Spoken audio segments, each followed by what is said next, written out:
In this video, we will learn more about on how to create a folder.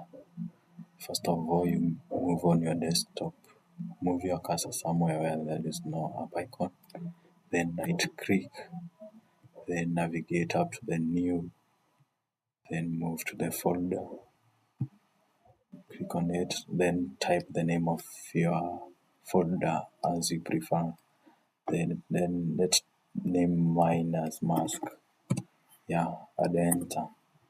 And doing so, you have created a folder. Another way you can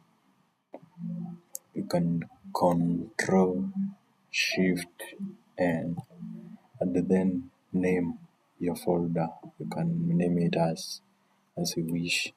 I name it as mask 2 and enter. And that is it.